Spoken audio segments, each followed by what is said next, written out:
오늘이 이제 골로새서 마지막 시간입니다.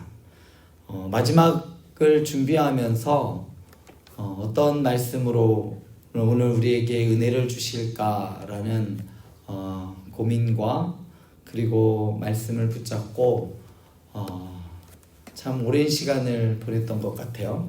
그래서 오늘 말씀의 제목은요, 주보를 미리 보신 분도 있겠지만 하나님 나라 투자법이라는 다소 좀 세속적일 수도 있지만 하나님 나라에서는 어떻게 투자하는가에 대해서 오늘 말씀을 통해서 누가 투자를 했는가, 바울이죠.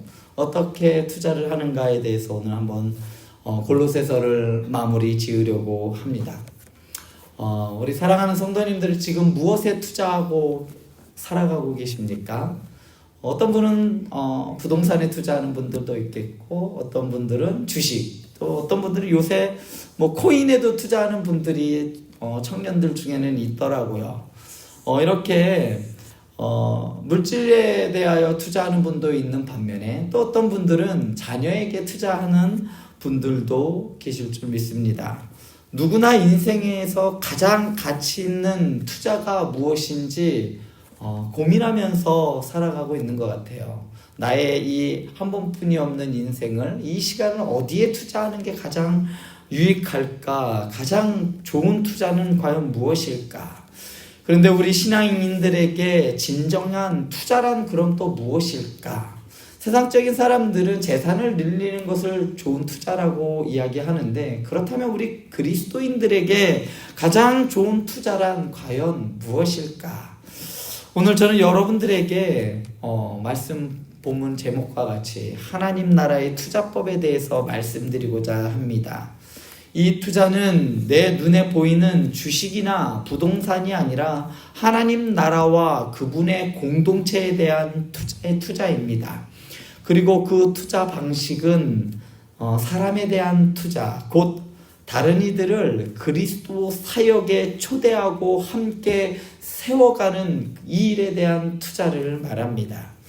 팀 켈러 목사님은 모든 사람이 공동체와 우정을 원한다고 말하지만 책임이나 헌신을 언급하면 사람들은 금세 등을 돌린다라고 말했습니다.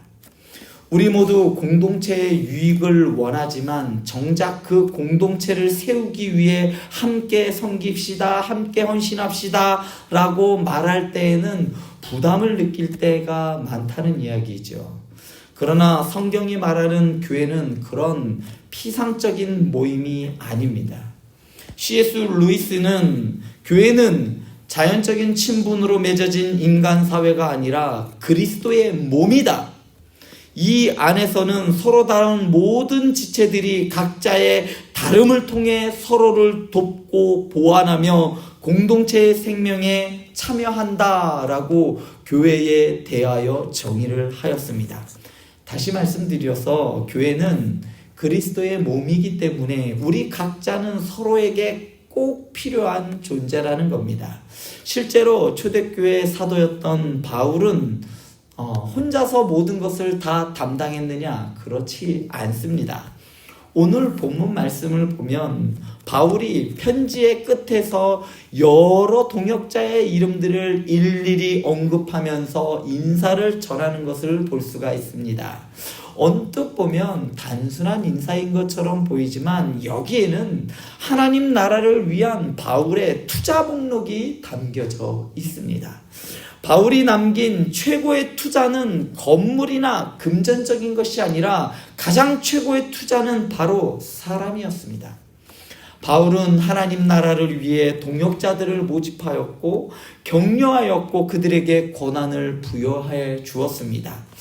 우리도 이 본문을 통해 그리스도의 몸된 공동체로 세우는 세 가지 투자법을 배울 수가 있습니다. 우리는 오늘 본문 말씀을 보면 먼저는 그리스도를 섬기도록 다른 사람을 모집해야 합니다. 먼저 다른 사람을 모집하는 투자법인데요. 오늘 말씀 7절부터 9절 말씀을 보면 바울은 두기고와 오네시모라는 두 사람을 언급합니다. 이렇죠. 사랑하는 형제요, 신실한 일꾼이요, 주 안에서 함께 종된 자 두기고를 골로새 교회에 보내며 자기가 있는 형편을 그에게 자세히 알려주고 그들의 마음을 위로하게 한다라고 말하였습니다. 여기서 두기고를 가리켜서 어떤 일꾼이요? 신실한 일꾼이다라고 하였습니다. 그런데 원래 이 일꾼에 대하여 해당하는 이 헬라어는요, 섬기는 자 혹은 종이라는 뜻입니다. 즉 두기고는 교회를 위해 헌신적으로 섬기는 겸손한 일꾼이었다는 이야기예요. 이처럼 바울은 하나님의 사역을 위해 자신과 함께할 그러한 사람들을 모집하고 그들을 세웠던 것이죠. 사도행전 곳곳에서도 바울은 각 도시에서 제자들을 일으키고 동역자들을 그곳에 남겨두었습니다. 바울이 두기고를 주 안에서 함께 종된 자라고 부르는 것도 눈여겨볼 만합니다. 이는 바울과 두기고가 동등하게 그리스도의 종으로 함께 일하였다라는 것을 알 수가 있습니다. 바울이 두기고보다 더 낫다는 이야기가 아니라 둘 다 똑같은 주님의 일꾼이었다라는 것이죠. 하나님의 일은 그래서 누군가 혼자 영웅적으로 하는 것이 아니라 이렇게 동료들과 협력하여 이루어가는 것임을 보여주는 겁니다. 또 바울은 함께 보내는 사람으로 오네시모를 언급하며 그를 신실하고 사랑받는 형제라고 소개합니다. 오네시모는 원래 골로새 교회의 성도들에게 익숙한 사람이었습니다. 그의 사연을 알면 바울이 왜 사람을 모집하여 세우는 것이 중요한지 깨달을 수 있습니다. 오네시모는 본래 어떤 사람이었을까요? 아시죠? 오네시모는 노예였습니다. 주인 빌레몬을 떠나 도망친 노예였어요. 그러나 로마 감옥에서 그가 바울을 만났어요. 그래서 바울을 만나고 바울이 전하는 그 복음을 받아들이고 그가 회심하게 되었던 것이죠. 바울은 빌레몬서에서 오네시모에 대하여 이렇게 말합니다. 그가 전에는 내게 무익하였으나 이제는 나와 내게 유익하게 되었느니라. 오네시모라는 이름 자체가 유익하다라는 뜻입니다. 예전엔 이름과 달리 주인에게 무익한 종이었지만 이제는 복음 안에서 참 유익한 동역자로 변화되었다라는 것이죠. 바울은 이 회심한 종을 다시 골로새 교회를 보내면서 더 이상 도망자나 하인이 아니라 신실한 형제다라고 소개하고 있습니다. 이 얼마나 놀라운 변화입니까? 복음의 능력이 한 사람을 이렇게 변화시켰고 바울은 그를 하나님 나라의 일꾼으로 모집하여 다시 공동체에 세워주었던 겁니다. 사회적으로 주인인 빌레몬과 종인 오네시모는 이 신분의 격차가 엄청나게 컸지요. 그렇지만 이제는 그리스도 예수 안에서 함께 사역하는 형제가 되었던 겁니다. 이것이 바로 하나님 나라의 독특한 투자 방법이에요. 세상 나라에서는 능력 있고 지위 있는 사람을 스카우트하지만 하나님 나라는 때로는 실패자나 약한 자를 복음으로 변화시켜 귀한 일꾼으로 세운다는 겁니다. 바울은 왜 이처럼 사람을 모집하여 그를 세우는 일에 더 힘썼을까요? 하나님 나라의 사명은 혼자 감당하기에는 너무나 크기 때문입니다. 지난주에 우리가 홈커밍 데이를 했어요. 이것을 어느 한 사람이 맡아서 했다면 다 할 수가 없었을 겁니다. 각자에게 맡겨진 역할, 어느 분은 주방에서, 어느 분은 로비에서, 안내로, 차량 공사로 여러 각각에 주어진 그 일들을 잘 했을 때에 하나의 일이 성사되어진과 같이 하나님 나라에서도 마찬가지입니다. 예수님께서도 공생애 동안 어떻게 했나요? 혼자 복음을 전했나요? 아니에요. 12명의 제자들을 부르시고 훈련시키셨어요. 그들이 나중에 복음을 전파하도록 하셨습니다. 초대교회의 부흥도 사도들과 여러 성도들이 팀을 이루어 가능했습니다. 팀 켈러 목사님은 센터 처치라는 책에서 이렇게 말합니다. 오직 예수님을 닮고 사랑하며 섬기기를 추구하는 믿음의 공동체의 일원이 될 때에만 우리는 비로소 예수 그리스도를 제대로 알게 되고 그분을 닮아 성장할 수 있다라고 말합니다. 이 말을 바꿔서 이야기하면 혼자서는 절대로 온전한 성도로 세워져 갈 수 없다는 이야기입니다. 성도는 반드시 교회를 통해서 함께 연합하여 가고 공동체로 세워져 갈 때야만 비로소 그 안에서 예수 그리스도를 본받을 수 있다는 이야기예요. 혼자 고립되어서는 온전하게 성장할 수가 없다는 이야기입니다. 공동체 속에서 함께 섬길 때 우리도 성장하고 하나님의 나라가 그 안에서 확장되어져 가는 겁니다. 또한 교회는 존재 목적 자체가 새로운 사람들을 그리스도께 인도하여 제자로 세우는 데 있습니다. 교회의 존재 목적이 영혼을 구원하여 제자로 삼는 것이라면 우리 각자도 누군가를 주께로 인도하고 주님의 일꾼으로 세우는 일에 투자해야 한다는 이야기예요. 이거는 다른 사람이 해야 하는 것이 아니라 우리 각자에게 주어진 사명이라는 이야기입니다. 나를 통해서 또 다른 일꾼들이 세워지는 것, 그것이 바로 하나님께서 여러분들을 이곳에 부르신 목적입니다. 그러므로 사랑하는 행복한 교회 성도 여러분, 하나님 나라에 대한 최고의 투자는요, 사람에게 하는 겁니다. 내 주변에 있는 사람들을 그냥 스쳐 지나가시지 마시기 바랍니다. 내가 뭘 할 수 있겠어? 어제 우리 담임 목사님이 한 얘기가 하나 생각나요. 어느 교회 청년들이 와서 이렇게 전도 그거를 하고 있는데 지나갈 때 보니까 그늘 밑에 앉아 있다가 쪼르륵 나와서 전도지 하나 주고 쏘르륵 들어가고 그렇다라고 하시더라고요. 비록 그런 모습일지라도 처음에는 다 어렵습니다. 누군가에게 복음을 전한다는 것은 쉽지 않습니다. 그렇지만 그걸 위해서 우리가 이 땅 가운데 보냄을 받았다는 것이죠. 교회 사역에 함께 참여하도록 권유하시고 복음을 모르는 이들에게 복음을 전해 예수님의 제자로 모집하는 일, 그 일이 우리가 해야 할 일이라는 겁니다. 혹시 우리 중에는 나는 평범한 직장인인데 내가 무슨 사람을 제자로 삼을 수가 있을까? 이렇게 생각하는 분들도 있을지 모릅니다. 하지만 하나님께서는 평범한 성도를 통해서도 다른 사람을 세우십니다. 두기고와 오네시모도 우리와 같은 평신도였지만 바울과 함께 귀하게 쓰임받았던 겁니다. 우리도 주변에 한 사람에게 관심을 가지고 다가서서 그 사람이 하나님의 나라를 위하여 살도록 이끄는 것, 그것이 첫 번째 투자법입니다. 작은 순종으로 누군가를 주님의 일에 모셔오는 것이 장차 놀라운 열매로 돌아올 줄 믿으시기 바랍니다. 두 번째로 하나님 나라의 두 번째 투자법은 다른 사람들을 격려하는 겁니다. 바울은 10절부터 14절에서 함께 사역하는 여러 인물들의 안부를 전하고 있습니다. 겉보기에는 아주 간단한 인사말 같지만요, 여기에는 동역자들에 대한 바울의 아주 따뜻한 격려와 인정이 담겨져 있습니다.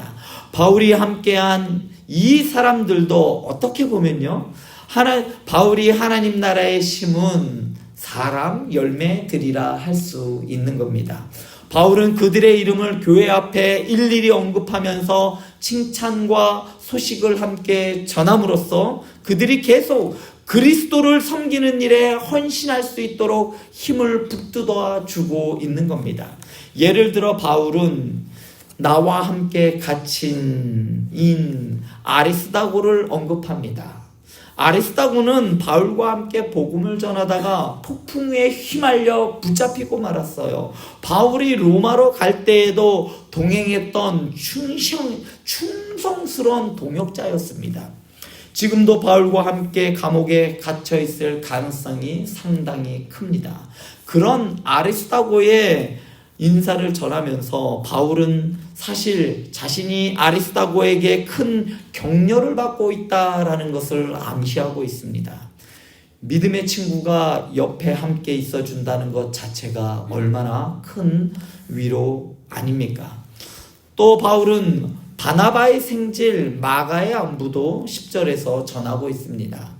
마가는 한때 바울의 1차 전도여행 도중에 도망갔던 사람입니다. 그 일로 인해 바울은 마가를 신뢰하지 못해서 바나바와 심하게 다투기도 했었죠. 그러나 세월이 흐르면서 마가가 회복되고 성숙되자 바울은 이제 마가를 다시 받아들이게 되었습니다. 골로새 교회에는 마가가 가면 영접하라 라는 메시지까지 같이 전하고 있습니다. 마가를 복음 사역에 다시 참여하도록 격려하였던 겁니다. 바울 서신을 보면 마가가 바울에게 유익한 자로 인정받을 정도로 이 마가가 변화되었다라는 것을 우리는 볼 수가 있습니다. 이처럼 실수하고 낙심했던 사람을 다시 세워주는 격려가 있었기 때문에 마가는 나중에 복음서 마가복음을 기록하는 위대한 일꾼이 되었던 겁니다. 만약 바나바가 과거에 마가를 포기하지 않고 격려해 준 일이 없었다면, 또 바울이 나중에 그를 다시 받아주지 않았다면 마가복음은 우리에게 오지 않았을 겁니다. 우리 역시 주변에 실패나 낙심을 경험한 동역자가 있다면 끝까지 격려하여 재개할 기회를 주어야 할 것입니다. 계속해서 바울은 예수라 하는 유스도를 언급하면서 이 세 사람, 그러니까 아리스다고와 마가와 유스도, 이 세 사람이 하나님 나라를 위하여 함께 사역하는 자들이며 내게 위로가 되었느니라 라고 11절에서 언급합니다. 여기서 바울이 말한 위로라는 말은요, 신약 성경에서 오늘 이 본문에서만 딱 한 번 등장하는 말입니다. 곁에서 용기를 북돋워 주는 격려, 마치 진정제를 주듯이 마음의 고통을 달래주는 위로라는 뜻입니다. 바울은 이 동역자들이 자신에게 참된 위로와 용기가 되어 주었다라고 고백합니다. 위대한 사도였던 바울도 동료들의 격려가 필요했던 겁니다. 사실 그는 이 편지를 쓸 당시에 어떤 상황일까요? 감옥에 갇혀 있었습니다. 그러면서 여러 모양의 낙심될 만한 일들에 직면해 있었습니다. 그런데 주위에 믿음의 동역자들이 함께 해주시고 서로 편지를 보내 안부를 전하고 기도로 힘을 북돋워 주었더니 바울은 마음에 큰 위로를 얻을 수 있었던 겁니다. 바울은 또 에바브라라는 동역자를 칭찬하며 소개합니다. 그는 너희 중에서 한 사람으로 골로새 교회를 세운 개척자요 목회자였습니다. 지금은 바울 곁에 있으면서도 항상 너희를 위하여 기도에 힘쓰는 자다라고 소개하고 있습니다. 에바브라는 직접 교인들 곁에 있지는 못했지만 멀리서 기도로 섬김으로 교회를 격려했던 사람입니다. 바울은 에바브라에 대하여 그가 너희와 라오디아게에 있는 자들과 히에라볼리에 있는 자들을 위하여 많이 수고하는 것을 내가 증언하노라. 이는 에바브라의 보이지 않는 그 헌신에 대하여 공개적으로 인정하고 격려하고 있는 겁니다. 또한 바울과 함께 있던 누가와 데마도 문안하고 있습니다. 누가라는 사람은 사랑을 받는 의사라고 불렸는데 의사라는 그의 전문성이 바울의 선교에 아주 큰 도움이 되었습니다. 누가는 이방인 출신이었습니다. 그렇지만 바울을 따라 여러 위협을 무릅쓰고 그를 섬겼고 나중에는 누가복음과 사도행전을 기록하는 엄청난 역할을 감당할 수 있었습니다. 바울은 그런 누가의 이름을 사랑으로 불러주며 그의 헌신을 인정하고 있습니다. 데마도 여기서는 동역자로 언급하고 있습니다. 그런데요, 데마라는 사람은 안타깝게도 훗날 예수님보다는 세상을 더 사랑하여 바울을 떠났다라고 디모데후서 4장 10절에서는 말합니다. 그러나 오늘 본문을 쓸 그 당시만 해도 바울은 이 데마를 동역자로 여기고 함께 사역하였습니다. 어쩌면 바울은 훗날 데마가 자신을 떠났었던 그 일을 너무나도 아프게 느꼈을지도 모릅니다. 이처럼 사람들은 누구나 다 연약하기에 지속적인 위로와 격려가 필요합니다. 믿음에 굳게 서도록, 넘어지지 않도록 서로 붙들어주는 격려가 없다면 누구든 데마와 같이 나중에 넘어지고 실족할 수 있기 때문입니다. 현대를 사는 우리에게도 격려의 투자는 아주 절실합니다. 오늘날 많은 성도들이 신앙생활과 사역 가운데 지치고 낙심하곤 합니다. 교회 봉사를 하다가 오해를 받거나 열심히 섬겨도 열매가 맺혀지지 않을 때 사람들은 실망합니다. 그럴 때 필요한 것이 바로 한마디의 격려가 아니겠습니까? 팀켈러 목사님은 교인들은 힘과 특권을 내려놓고 다른 일을 섬기는데 앞장서야 한다라고 말했습니다. 남을 섬기는 가장 쉬운 출발은 격려의 말입니다. 인정의 말을 건네는 겁니다. 아유, 수고가 많으십니다. 아유, 덕분에 힘이 납니다. 당신의 섬김이 참 귀합니다. 이런 말들은 돈이 들지는 않지만 영혼을 살리고 세우는 역할을 할 수가 있습니다. 우리 모두 서로에게 서로의 사랑의 말, 격려의 말, 힘을 북돋워 주는 말에 투자를 하시기 바랍니다. 여러분 주변에도 격려를 기다리는 이들이 분명히 있을 거예요. 인정받고 싶은 사람들이 있을 겁니다. 때로는 함께 울어주고 기도해주는 것만으로도 큰 격려가 돼요. 이러한 작은 격려의 투자가 쌓이고 쌓여서 많은 일꾼들이 다시 힘을 얻고 하나님 나라의 일이 지속되는 줄 믿습니다.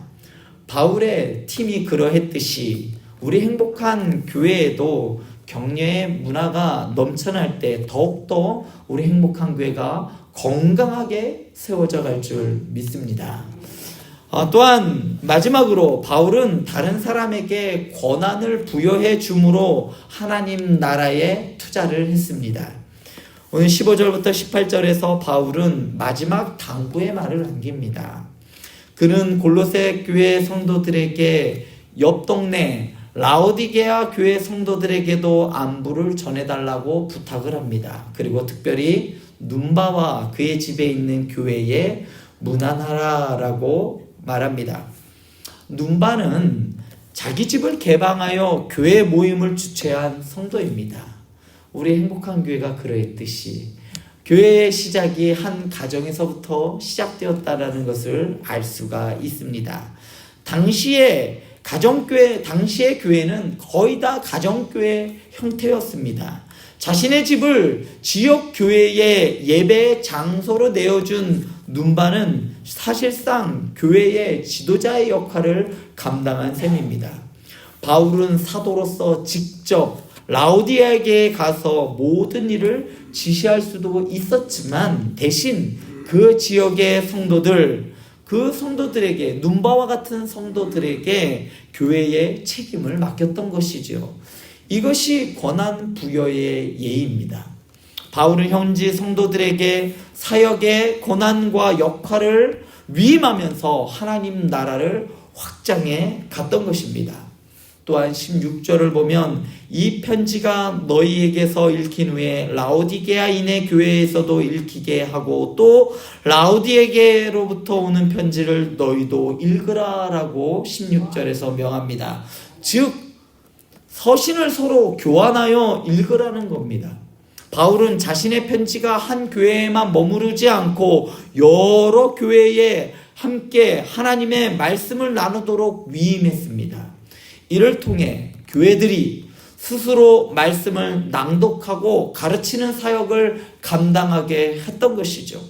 오늘날로 치면요, 바울이 친히 가서 설교하지 않아도 성도들이 바울의 편지를 돌려 읽으면서 말씀을 스스로 전파한 것입니다.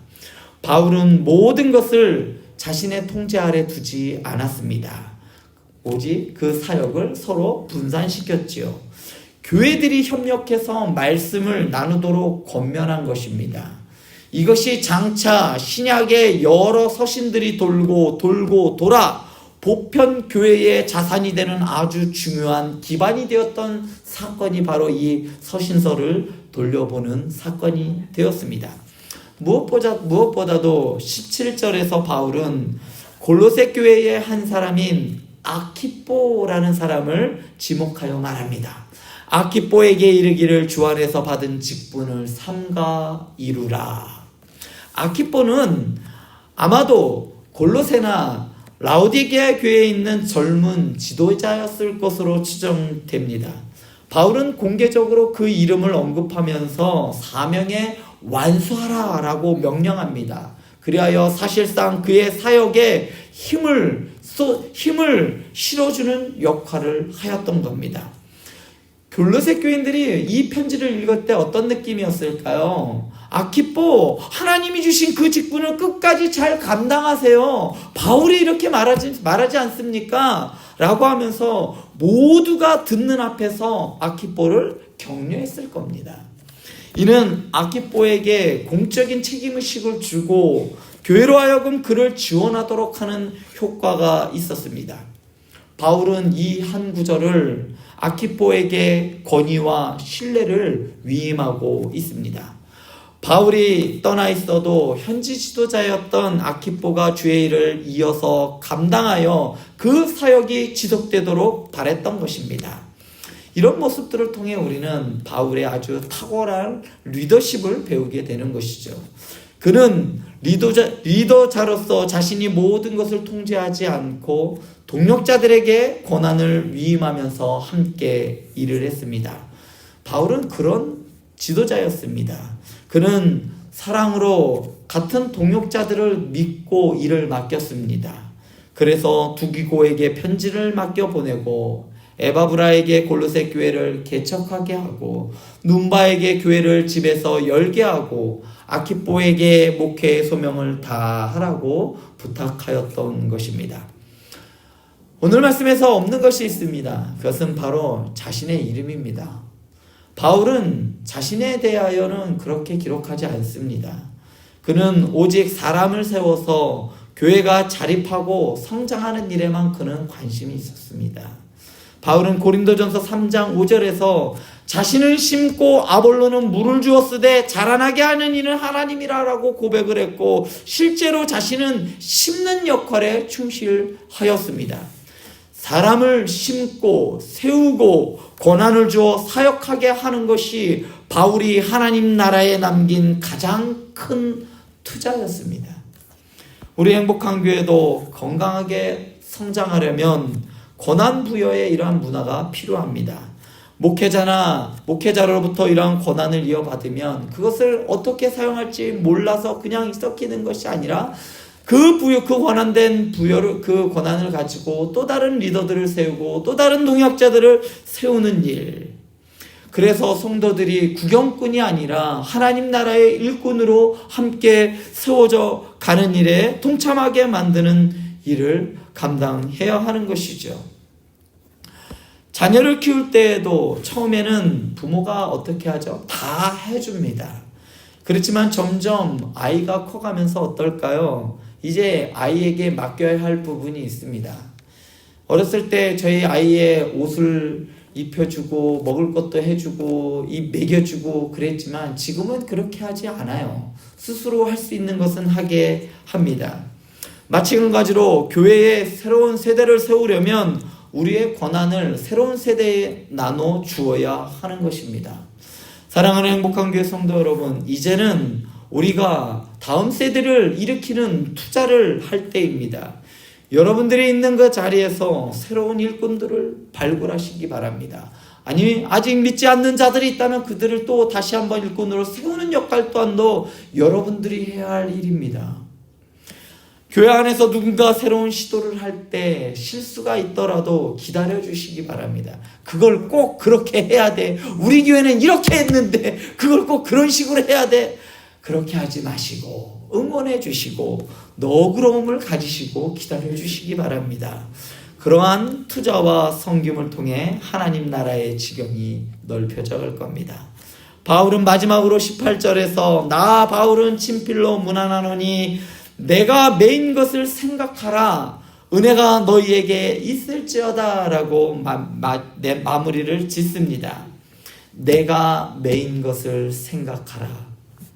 이 당부는 바울이 지금은 감옥에 묶여 있으니 성도들이 자신을 기억해달라. 아니요, 나를 위해 기도해달라라는 뜻입니다. 동시에 암시적으로는 내가 비록 여기에 묶여서 몸은 가고 있지 못하지만 이제 여러분들이 그 교회를 세우라는 의미가 여기에 담겨져 있는 겁니다. 바울은 지금 철저히 제한된 상황에 있지만 오히려 동역자들을 세워놨기 때문에 그 동역자들을 통한 사역의 확장을 바울은 꿈꾸고 있는 겁니다. 그는 편지를 써 보내면서 각 교회와 성도들이 스스로 복음을 전하고 서로 세워주기를 바라고 있었던 겁니다. 바울은 오늘 이 말씀을 통해서 골로새 교회뿐만 아니라 우리 행복한 교회도 그러한 건강한 교회로 세워져 가기를 바라고 있습니다. 내가 지금은 시간의 간극 때문에 이 교회에 오지 못하지만 행복한 교회도 이렇게 건강한 교회로 서로 위로하고 서로 격려하며 다음 세대를 세우는 일, 영혼을 구원하는 일, 그 일에 전념하여 하나님의 나라를 확장하라라고 바울은 오늘 말씀을 통해 우리에게 말하고 있는 겁니다. 자신의 한계를 뛰어넘는 유일한 방법은 다른 사람에게 사명을 맡기는 겁니다. 오늘날도 마찬가지예요.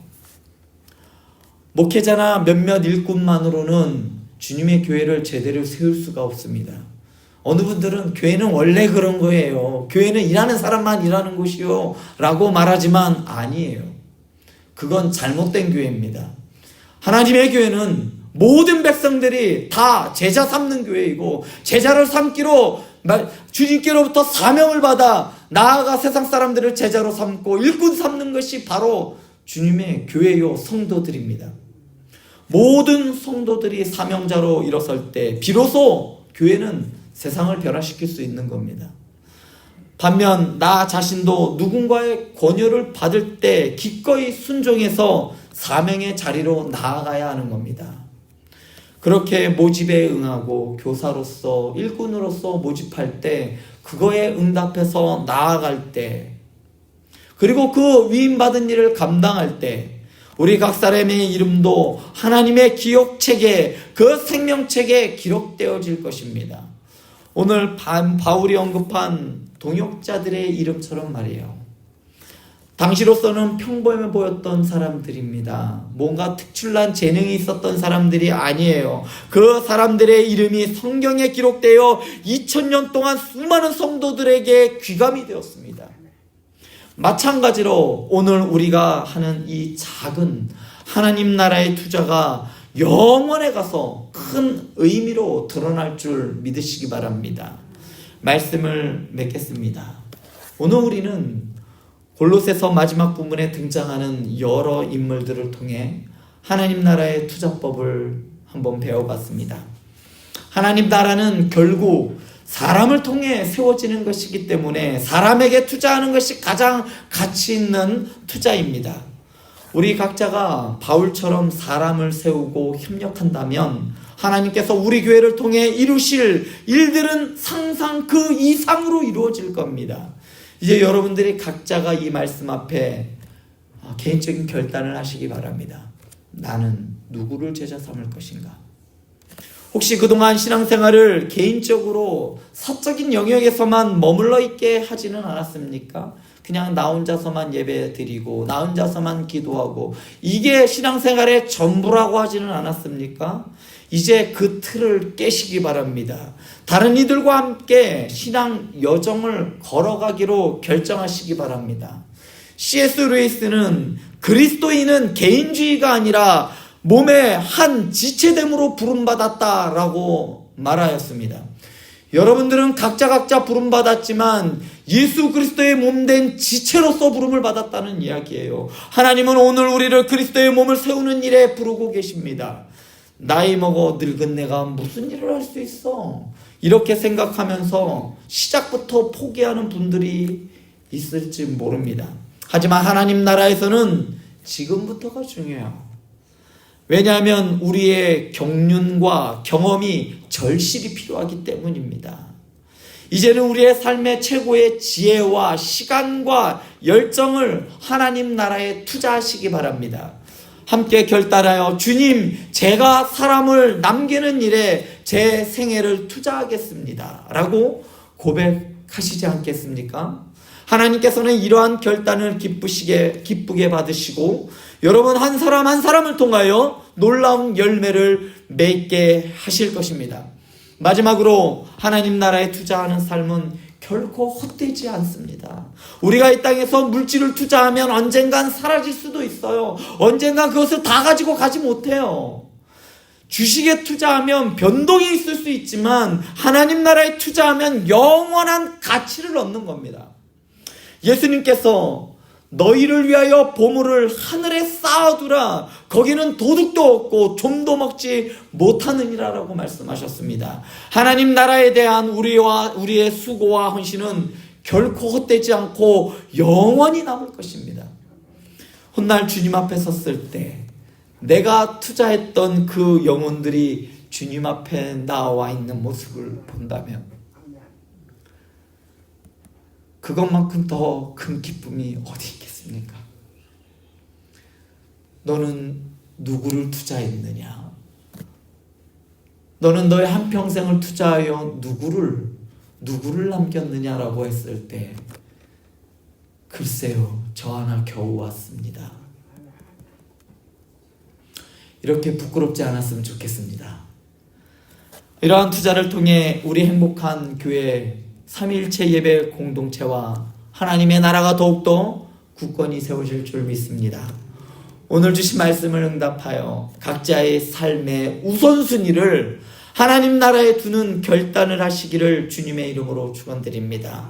하나님께서 여러분들의 헌신을 통해 큰 영광을 받으시고 우리의 투자된 삶을 통해 많은 영혼이 그리스도의 제자로 세워지시기를 간절히 소망합니다. 기도하시겠습니다.